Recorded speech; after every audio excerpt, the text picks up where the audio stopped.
Disney World Ambassador Vanessa Rosas, and it is my great pleasure to welcome you tonight on behalf of the Walt Disney World family to the opening of the newest restaurant here at Epcot, La Hacienda de San Angel. Bienvenidos todos, buenas noches, bienvenido a México, our beautiful Mexico. Le damos la bienvenida de parte de toda la familia aquí en Walt Disney World a la apertura del nuevo restaurante aquí en Epcot, La Hacienda de San Angel. ¿No es bonito este restaurante? It's a beautiful place. So now to kick off the celebration, please help us welcome Vice President of Epcot, Dan Cockrell.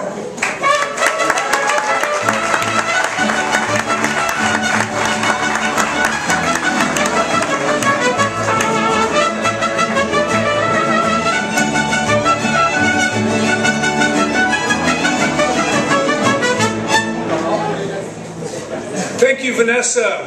Thank you, Mariachi Cobre. It's such a pleasure to welcome everyone here tonight as we unveil San Angel Inn's brand new 12,000 square foot restaurant, La Hacienda, here at the Mexico Pavilion.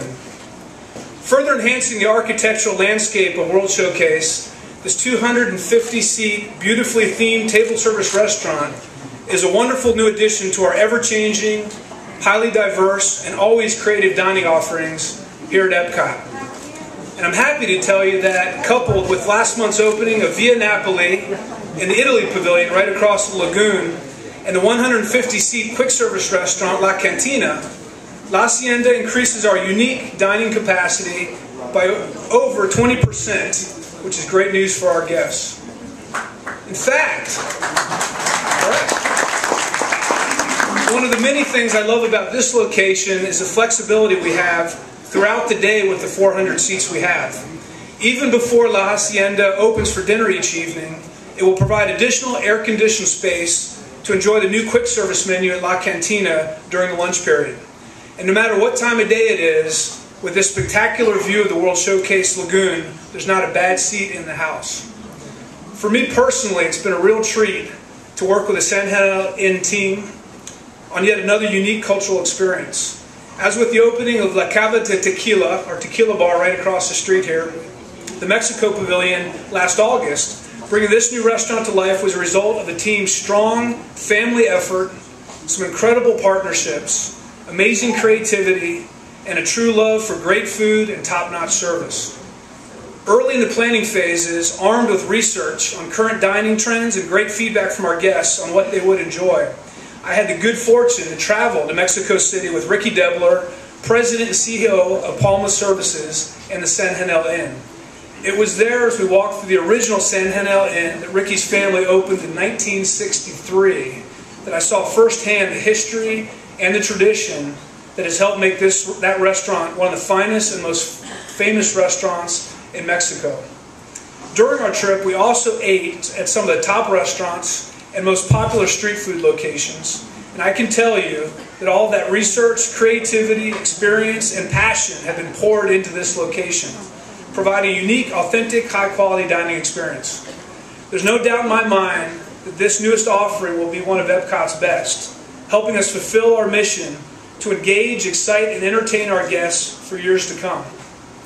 Now, to share his thoughts, his passion, and his dreams for La Hacienda, please join me in welcoming President and CEO of Palma Services and San Angel Inn and my good friend, Ricky Debler.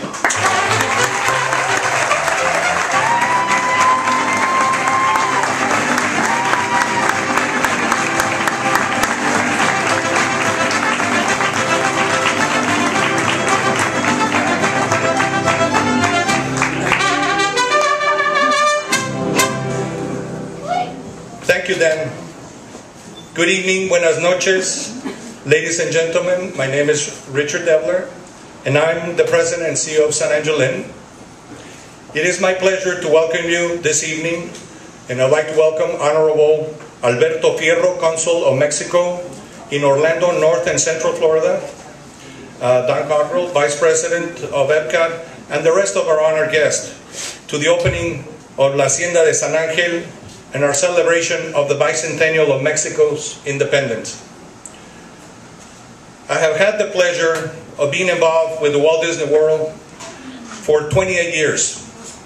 in the creation and development of the Mexican Pavilion at the World Showcase.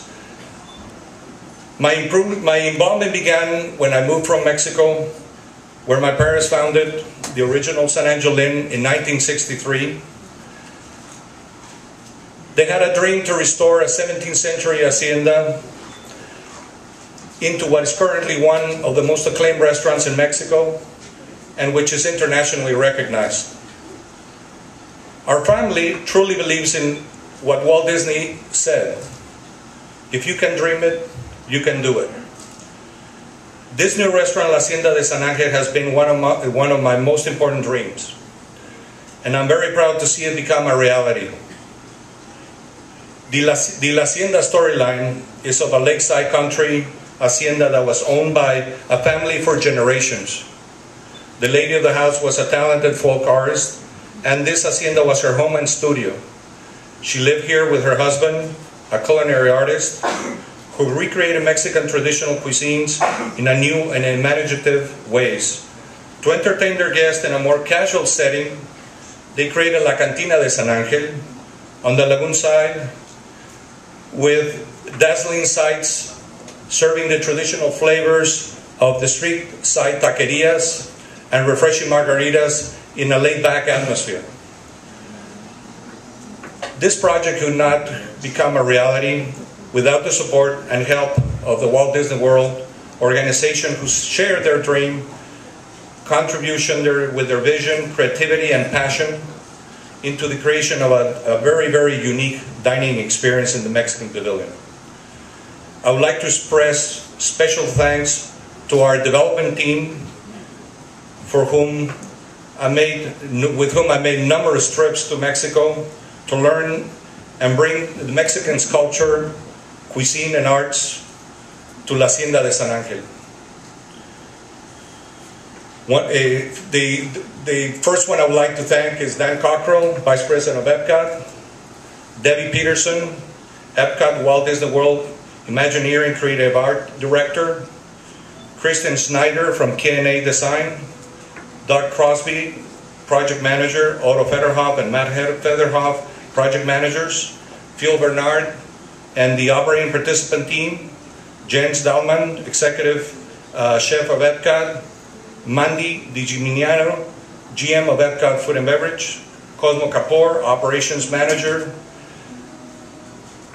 But I would like to obviously recognize and thank some of our team members of our own organization who helped this dream come true. Olga Calvet, our CFO, Scott Wallace, our Vice President, Pedro Vega, Director of San Angel Inn, Ernesto Sendejas, our Executive Chef, and Darwin Bravo, our General Manager. And again, a special thanks to Dan Cockrell, whose vision, support, and leadership has helped us make this project a reality. And now, today we have a special tribute to the Bicentennial of Mexico, and it's my great pleasure to introduce the Honorable Alberto Fierro, Consul of Mexico in Orlando, Central Florida, and North Florida.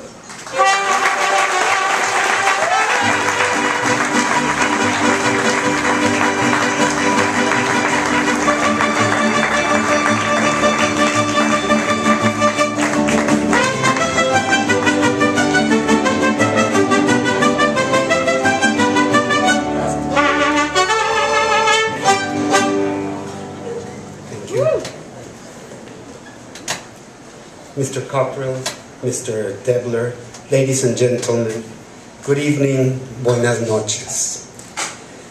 What better place to be in Orlando tonight, celebrating Mexico's bicentennial, than being at the opening of the new Mexican restaurant, La Hacienda y la Cantina de San Angel in Epcot. For Mexicans, and in particular for Mexico's government, it is a great pleasure to witness this moment. We consider it as one of those impressive success stories by Mexicans in the U.S. which are not always fully known. More than 2 decades ago, a young Mexican entrepreneur, Ricky Debler, had the vision to portray Mexico with the syncretism of its dual heritage at Disney's new Epcot Center. Today, thanks to Mr. Debler's vision and very hard work, Mexico is still the only Latin American country in this park, and tonight it opens a splendid new place with the most unique and wonderful atmosphere in front of Epcot's World Showcase Lagoon. It is great that this opening happens tonight because it is a very special night for Mexico. We celebrate our 200 years as a sovereign country. The bicentennial celebration implies recognizing all what Mexico is today, a vibrant country of 110 million people, one of the world's 15th strongest economies, a nation that shares with the world a very rich cultural, artistic, gastronomical, and patrimonial heritage. Mexico, as a country, inherited and mixed the influences of two very important civilizations. First, those coming from the indigenous peoples of the Americas, such as the Olmec, the Mayan, and the Aztec empires. And secondly, the European Arab traditions that came with the Spanish conquest during the 300 years of colonial rule when Mexico was called the Viceroyalty of New Spain. A night like tonight, on the evening of September 15, 1810, Miguel Hidalgo, the local priest at the town of Dolores in the state of Guanajuato, learned that a conspiracy by intellectual leaders against the Spanish government had been discovered. Aiming to protect his fellow intellectuals, Hidalgo decided to ring the bells of his parish, calling the villagers to gather and begin the rebellion against the government. A popular uprising began then, which lasted more than 10 years, in search of independence, social equality, and good government. Tonight, every city and town of Mexico celebrates the cry of independence in memory of the first battles that led Mexico to become the viable nation that it is today. In every town or city, the mayor, the governor, and in the capital, the president, shout the cry, honoring the heroes that led the fight for independence. Let us commemorate and celebrate here at the new Hacienda de San Angel all the challenges that Mexico has faced in these 200 years as a nation, wishing her the best, and especially wishing that this new venue will continue to be one of the most visited in Epcot and in Orlando, not only by many Mexicans, but by people from all over the US and the entire world. Viva México! Viva la Hacienda de San Angel in Epcot! Thank you very much.